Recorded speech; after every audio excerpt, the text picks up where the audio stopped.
Good morning my dear students. आज की class में हम लोग क्लास 12th हिंदी व्याकरण की बात करेंगे बेटा। आज के इस वीडियो से आपके पूरे के पूरे 6 नंबर बिल्कुल मैं पक्के करा दूंगा जो कि व्याकरण के होते हैं। इसको आप अगर अच्छी तरह से कर लेते हैं तो आपके जितने भी यहाँ से नंबर होंगे वो आपके पूरे मैं कंफर्म करा दूंगा। 6 नंबर व्याकरण के आज के इस वीडियो से पूरी तरह से पक्के हो जाएंगे कि कौन सा रस पढ़ना है, कौन सा छंद पढ़ना है, कौन सा अलंकार पढ़ना है। ये पूरा हर साल कौन सा अलंकार, छंद या रस आपसे पूछा जाता है। 6 नंबर कैसे आपके पूरे कंफर्म हो, ये मैं पूरी ट्रिक के साथ आपको आज इस वीडियो में कंफर्म कराऊंगा।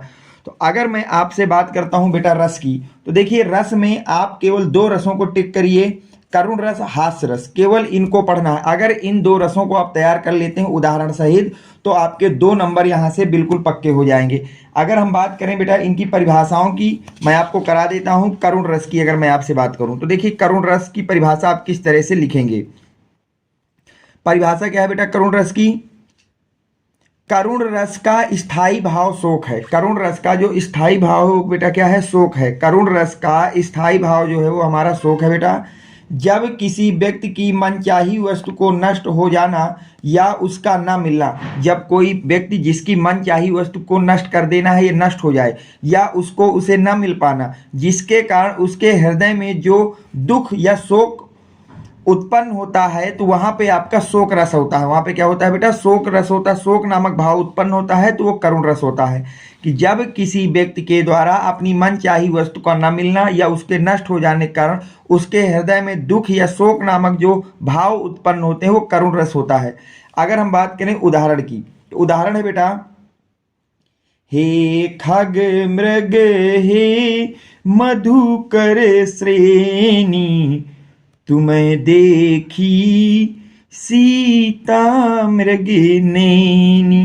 जब सीता को रावण अपने लंका के लिए हरण करके ले जाता है तो राम और लक्ष्मण सीता को ढूंढते हुए बोलते हैं कि हे खग मृग हे मधुकर श्रेणी, हे पशु पक्षियों, हे हिरणों, क्या आपने मेरी हिरण के समान आंखों वाली मृगनयनी सीता को आपने देखा है? ये वहां पर शोक रस उत्पन्न हो रहा है सीता के खो जाने के कारण। तो ये हो गया करुण रस। इसी तरह से एक आपको और रस तैयार कर लेना, वो है बेटा हास्य रस। वो कौन सा रस है बेटा? हास्य रस। तो देखिए हास्य रस में किस तरह से आप वहां लिखेंगे।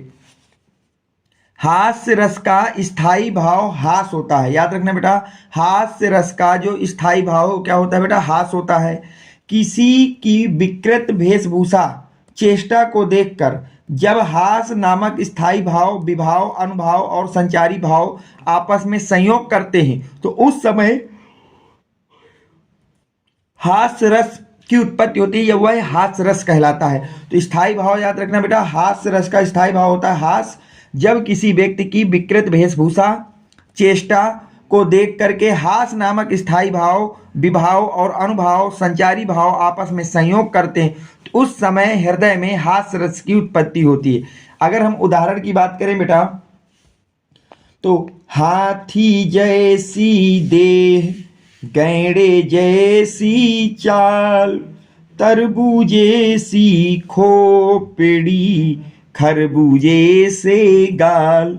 ये आपका एक हास्य रस की पंक्ति है बेटा, जहां पे बताया गया है कि जो उसका शरीर है वो हाथी के जैसे है, चाल उसकी गैंडे जैसे है, खोपड़ी उसकी तरबूजे जैसी है और गाल उसके खरबूजे जैसे हैं। तो यहाँ पे किसी की वेशभूषा का वर्णन किया जा रहा है। तो ये 2 रस आप अच्छी तरह से तैयार कर लीजिएगा बेटा। इसके अलावा कोई भी रस आपको पढ़ने की जरूरत है, इन्हीं 2 में से कोई ना कोई रस वहां आपसे पूछा जाएगा। या तो करुण रस पूछा जाएगा और या फिर आपका हास्य रस पूछा जाएगा। अगला बात करते हैं अगर हम लोग छंद की बेटा, किसकी बात करते हैं? छंद। तो छंद में भी आपको केवल 2 ही छंद तैयार कर लेने हैं। एक तैयार कर लेना है चौपाई और एक तैयार कर लेना है बेटा दोहा। इन 2 के अलावा कोई भी तीसरा क्वेश्चन आपसे वहां नहीं पूछा जाएगा। छंद में केवल 2 ही चीजों को आप अच्छी तरह से तैयार कर लीजिए, चौपाई और दोहा। चौपाई और दोहा। तो देखिए अगर हम बात करें बेटा चौपाई की, सबसे पहले कि चौपाई क्या होती है, तो यह एक सममात्रिक छंद होता है। पहली चीज याद रखना बेटा, चौपाई क्या होता है? एक सममात्रिक छंद होता है। चौपाई हमारी जो है बेटा वो एक हमारा सममात्रिक छंद है। इसके 4 चरण होते हैं। इसमें कितने चरण होते हैं बेटा? 4 चरण होते हैं।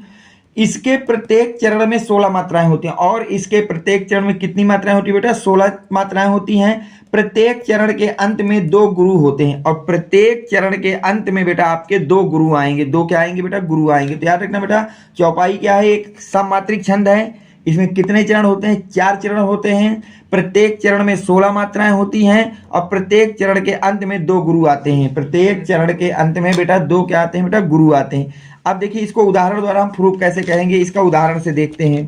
ध्यान से देखना बेटा। जैसे इसका उदाहरण लिखें तो बंदऊ गुरु, बंदऊ गुरुपद पदुम परागा, पदुम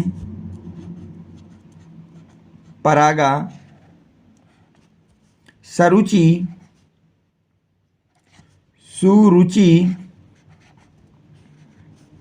सुवास,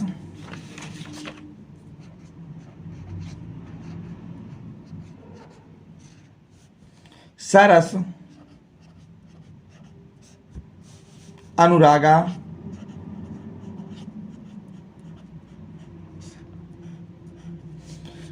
अमीय, मुरिमय, चूरन, चारू, समन, सकल, भाव, रूज। तो बच्चे ये हमारा एक चौपाई लिख गई जिसके 4 चरण है, 1 2 3 4। अब हमको ये देखना है कि इसके प्रत्येक चरण में 16 मात्राएं हैं कि नहीं। अब हमको ये चेक करना, तो ध्यान से देखिए हम किस तरह से इसको चेक करेंगे। देखिए, ये गुरु 1 1 1 1 1 1 1 1 1 1 2 2 गिनिए। गुरु को बेटा 2 मानते हैं और इसको 1 गिनते। 2 3 4 5 6 7 8 9 10 11 12 13 14 15 16। तो इस पहले चरण में आपकी 16 मात्राएं हो गई और लास्ट में 2 गुरु होने चाहिए। तो देखिए लास्ट में 2 गुरु हैं। अगले में देखिए बेटा 1 1 1 1 2 1 1 1 1 1 2 2। अब इसको गिनिए बेटा, 3 1 4 2 6 7 8 9 10 11 12 12 2 14 14 2 16। तो देखिए दूसरे चरण में भी आपकी 16 मात्राएं हैं और लास्ट में 2 गुरु हैं। अगले को गिन लीजिए बेटा, 1 1 1 2 1 1 1 2 1 1 2 2। अब इसको गिन लीजिए, 3 2 5 6 7 8 9 10 11 12 13 14 15 16। तो इसमें भी कितनी बेटा? 16 मात्राएं हैं और लास्ट में 2 गुरु हैं। अगला गिनिए बेटा, 1 1 1 1 1 1 1 1 1 1 1 1 2 2। अब इसको गिनिए, 3 3 6 7 8 9 10 11 12 2 14 2 16।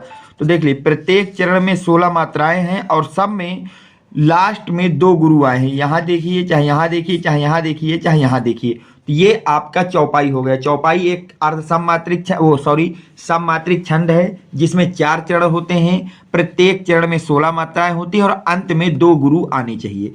अब हम चलते हैं अगले की बात करते हैं बेटा। अगला आपके सामने है दोहा। अगर हम लोग बात करते हैं बेटा दोहा की, किसकी बात करते हैं बेटा? कि दोहा। दोहा क्या होता है? तो ध्यान से सुनिए दोहा के विषय में। दोहा क्या है बेटा? यह एक अर्ध सममात्रिक छंद है। ये कैसा है बेटा? अर्ध सममात्रिक छंद है। इसमें 4 चरण होते हैं। इसमें भी कितने चरण होते हैं बेटा? 4 चरण होते हैं। इसके पहले और तीसरे चरण में 13 13 मात्राएं और दूसरे और चौथे चरण में 11 11 मात्राएं होती। बोला गया है बेटा कि जो दोहा होता है ये एक अर्ध सममात्रिक छंद है। कैसा छंद है बेटा? अर्ध सममात्रिक छंद है। लेकिन इसके 4 चरण होते हैं जिसमें से पहले और तीसरे चरण में 13 13 मात्राएं और दूसरे और चौथे में 11 11 मात्राएं होती। अगर हम उदाहरण की बात करें बेटा, किसकी बात करते हैं? उदाहरण की। तो देखिए इसका उदाहरण कैसे लिखेंगे हम लोग। मेरी भव बाधा हरो, राधा नागरी सोई। जातन की छाई परै, श्यामू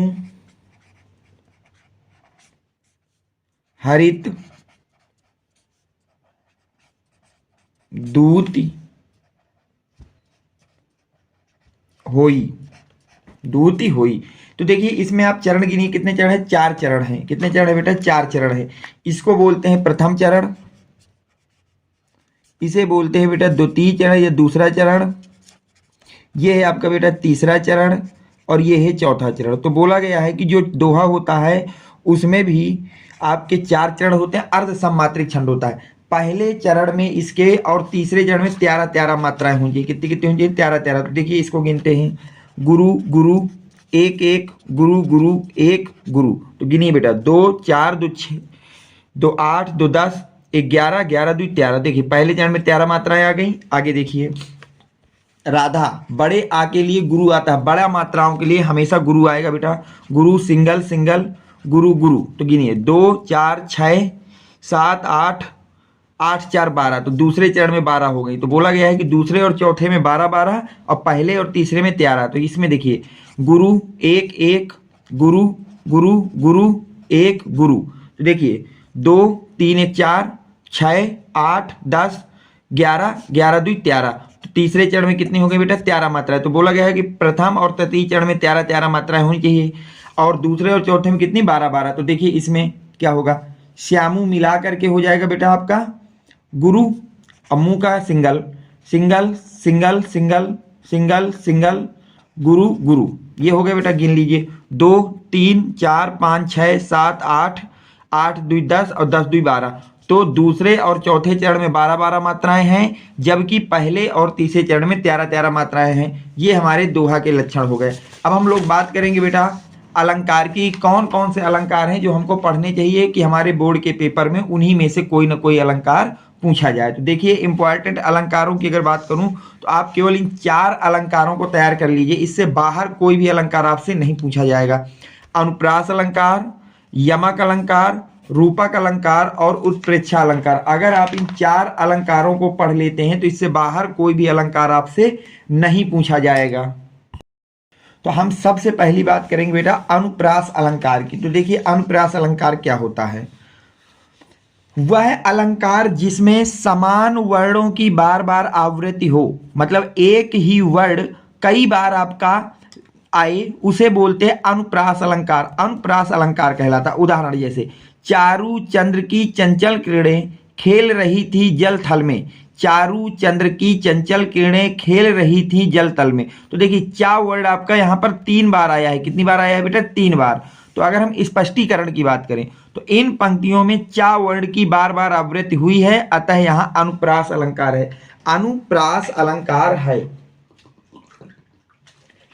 अनुप्रास अलंकार क्या होता है? जहां पे किसी एक वर्ड की बार बार पुनरावृत्ति होती है। ये तो हो गया बेटा आपका अनुप्रास। अगला बेटा हम बात करते हैं यमक अलंकार की। किसकी बात करते हैं बेटा? यमक अलंकार की, कि उसकी परिभाषा आपको किस तरह से तैयार करना है। यमक की बात कर लेते हैं हम लोग। देखिए यमक अलंकार की अगर आप लोग बात करें तो यमक अलंकार क्या होता है?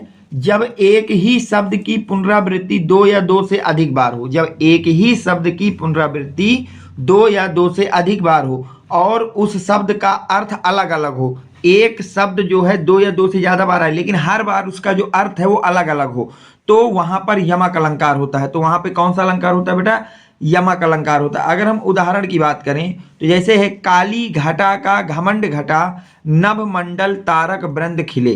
काली घटा का घमंड घटा, नभ मंडल तारक वृंद खिले। तो ये आपका एक उदाहरण है। तो अगर हम इस पर स्पष्टीकरण देखें तो देखिए इस उदाहरण में घटा शब्द 2 बार आया है। इस उदाहरण में जो घटा शब्द है वो कितनी बार आया बेटा? 2 बार आया है, और दोनों स्थानों पर इसका अर्थ अलग अलग है। पहला घटा का मतलब है बादल, और दूसरा जो घटा शब्द है उसका मतलब है घट गया या कम हो गया। दूसरे का मतलब है घट गया या कम हो गया। तो ये हो गया यमक अलंकार। इसके बाद अगला जो आपको पढ़ना है वो है बेटा रूपक अलंकार के विषय में पढ़ना है। किसके विषय में पढ़ना है बेटा? रूपक अलंकार के विषय में पढ़ना है। तो देखिए रूपक अलंकार की अगर हम लोग बात करते हैं काव्य में जहां एक वस्तु को उपमेय तथा दूसरी वस्तु को उपमान के रूप में दिखाया जाए, जहां पर एक वस्तु को उपमेय तथा दूसरी वस्तु को उपमान के रूप में दिखाया जाए, वहां पे रूपक अलंकार होता है। वहां पे कौन सा अलंकार होता है बेटा? रूपक अलंकार होता है। उदाहरण जैसे चरण कमल बंदो हरिराई, उपरोक्त में चरण को कमल के समान प्रकट किया गया। मतलब इस अलंकार में किसी चीज की तुलना किसी दूसरे से की जाती है। जैसे चरण कमल बंदो हरिराई में जो चरण हैं या पांव हैं उनकी तुलना कमल के समान की गई है, तो ये रूपक अलंकार होता है। अगला आपको जो तैयार करना है वो बेटा उत्प्रेक्षा अलंकार। वो क्या है बेटा? उत्प्रेक्षा अलंकार। तो देखिए, जहां उपमेय में उपमान की संभावना किया जाए, जहां पे उपमेय में उपमान की संभावना किया जाए वहां उत्प्रेक्षा अलंकार होता है। और इसमें अधिकतर मनु, मानो, जानो आदि शब्द होते हैं। और इसकी पहचान क्या होती है कि जब हम लोग कोई उदाहरण पढ़ते हो तो वहां मनु, मानो, जानो इस तरह के शब्दों का प्रयोग होता है। जैसे देखिए यहां पर उदाहरण के लिए, सिर फट गया उसका वही मानो वरुण अरुण रंग का घड़ा। तो मानो शब्द आ गया, तो इसमें की जो पहचान है वो मनु, मानो, जानो इनमें से कोई ना कोई शब्द जरूर लिखा होगा। तो सिर फट गया उसका वही मानो अरुण रंग का घड़ा। स्पष्टीकरण की अगर बात करें तो उपरोक्त पंक्तियों में मानो शब्द आया है तो यहाँ उत्प्रेक्षा अलंकार होगा। तो ये आपको मैंने पूरे के पूरे 6 नंबर के लिए आपको क्या व्याकरण में पढ़ना है वो मैंने पूरा बता दिया, कौन सा रस, कौन सा छंद और कौन सा अलंकार। तो इतना आप तैयार कर लीजिए, आपके यहाँ से बिल्कुल 6 मार्क्स बिल्कुल पक्के हो जाएंगे। इनको कोई भी नहीं रोक सकता आपको लाने से। उम्मीद करता हूं कि ये वीडियो आपको पसंद आया होगा, तो प्लीज वीडियो को लाइक करें, चैनल को सब्सक्राइब करें और ज्यादा से ज्यादा लोगों तक शेयर करें। Thanks for watching. Next video coming soon.